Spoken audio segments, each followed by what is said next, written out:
CM Revanth Reddy ఇచ్చినటువంటి 2 లక్షల రుణమాఫీ అంశానికి సంబంధించి ఆగస్టు 15లో ఖచ్చితంగా రుణమాఫీ చేసి తీరుతామని ఇచ్చినటువంటి స్టేట్మెంట్కి బీఆర్ఎస్ ఎమ్మెల్యే హరీష్ రావు సవాల్ విసురుతూ ఈరోజు అమరవీరుల స్తూపం దగ్గరికి రాజీనామా లెటర్తో వచ్చారు. అయితే దీనిపైన మాట్లాడడానికి మనతో పాటు ఉన్నారు మంత్రి కోమటిరెడ్డి గారు. హరీష్ రావు గారు రాజీనామా లెటర్తో హరీష్ రావు రాజీనామా లెటర్తో అమరవీరుల స్తూపం దగ్గరికి వచ్చారు. సీఎంకి వీలు కాకపోతే వాళ్ళ అటెండర్ అయినా రాజీనామా లెటర్ని పంపించాలని చెప్పేసి వాళ్ళు అనడం జరిగింది. దీనిపైన మీరు ఎలా ఇది హరీష్ రావుని చూస్తే జాలేస్తున్నది.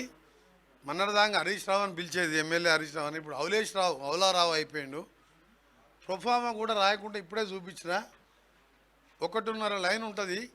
అందులో ఒక సెంటెన్స్, ఒక వర్డ్, దీంట్లో ఒక వర్డ్ తక్కువైనా కామా ఫుల్ స్టాప్ ఎక్కడ తప్పు పెట్టినా అది చెల్లదు, రాజీనామా ఆమోదించబడదు. కానీ ఈయన రాసిన 2 పేజీల లేఖలు ఇది కరెక్ట్ ఇట్లుండాలి.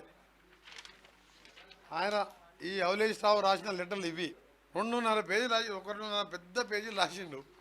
ఈ డ్రామా అన్నట్టే కదా. దళిత ముఖ్యమంత్రి అని చెప్పి ఆ రోజు పెట్రోల్ పోసుకొని అగ్గిపెట్ట దొరకలేదని చెప్పి ఈయన డ్రామా, ఇది కూడా డ్రామా అని తేలిపోయింది కదా. అందుకనే ప్రజలారా, ఈ డ్రామా రావుని దోసుకున్న ఈ కుటుంబాన్ని నమ్మకండి. జైళ్ళ పాలయ్యే కుటుంబం. 6 గ్యారెంటీల్లో 5 గ్యారెంటీలు అమలు చేసినాం. ఎలక్షన్ కోడ్ వచ్చింది. 26,000 బ్యాంకు లోన్లు ఉంటే ఇన్స్టాల్మెంట్ కట్టినాం. నెల 1 ఫస్ట్కు శాలరీస్ ఇస్తున్నాం. రిటైర్డ్ ఎంప్లాయీస్ కలిసి 7 లక్షల మంది ఉంటే కరెక్ట్ ఫస్ట్ రోజు 11 o'clock శాలరీస్ అకౌంట్లో పడుతున్నాయి. 5 ఏళ్ళకెళ్ళి ఎప్పుడు కూడా 15th to 28th మధ్యలో ఒకరోజు 3 జిల్లాలు, ఒకరోజు 3 అట్లా ఇచ్చేవాళ్ళు చేతగాని. ఎందుకంటే వాళ్ళు కమిషన్ల కోసం పనిచేసారు. మేము ప్రజల కోసం, ఉద్యోగుల కోసం, నిరుద్యోగుల కోసం రకరకాల స్కీములు ఆలోచిస్తూ ఇవాళ మా 60,000 కోట్లతో మూసిని క్లీన్ చేసే ఒక స్కీమ్ పెట్టుకున్నాం. మోడీ గారేమో సొంత రాష్ట్రం సబర్మతి కానీ నమామి గంగాకు 1,00,000 కోట్లు పెట్టుకోండు. ఇక్కడ కిషన్ రెడ్డి గారు ప్రధానమంత్రి గారిని, కన్సర్న్ మినిస్టర్ని పార్లమెంట్లో పోయినసారి నేను 5 ఏళ్ళు 100 సార్లు క్వశ్చన్లు ఇస్తే దాని గురించి ఒక్క పైసా ఇవ్వలేదు. కేసీఆర్ మూసీ గురించి అసలు ఐడియా లేదు.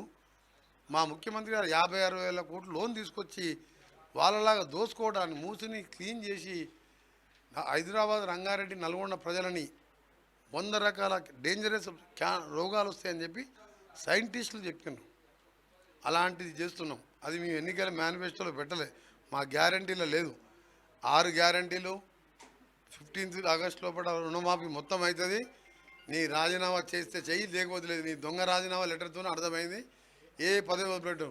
నాలాంటి వాడు 3 ఏళ్ళ మంత్రి పదవి డైరెక్ట్ పోయి నేరుగా గవర్నర్కి ఇచ్చిన, అది ముఖ్యమంత్రి ప్రకారం, ముఖ్యమంత్రికి ఇవ్వాలి ప్రొసీజర్ ప్రకారం.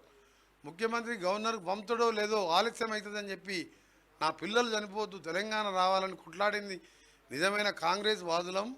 ఇచ్చింది కాంగ్రెస్ పార్టీ సోనియా గాంధీ. మీ మామ కూడా అసెంబ్లీలో చెప్పాను, ఈ భూలోకం ఉన్నంత వరకు ఎవరు ఒప్పుకోకపోయినా సోనియా గాంధీ పుణ్యమాట తెలంగాణ వచ్చిందని ఇవాళ. అందుకని కాంగ్రెస్ పార్టీని హామీల గురించి అడిగా. నువ్వు ₹1,00,000 రుణమాఫీ చేస్తానే ఆ 16 ముక్కలు చేస్తే బ్యాంకుని వడ్డీకి సరిపోలే. ఆగస్టు 15 తర్వాత మాట్లాడుకుందాం. అవసరం ఉంటే నేను ఒకటే చెప్తున్నాను, ఈ పనికి నా దొంగ రాజీనామా లెటర్ చూసాం కదా, నిన్ను ఎవ్వరు నంబరు. తెలంగాణ ప్రజలు ముందు జోకర్గా మారిపోయినావు.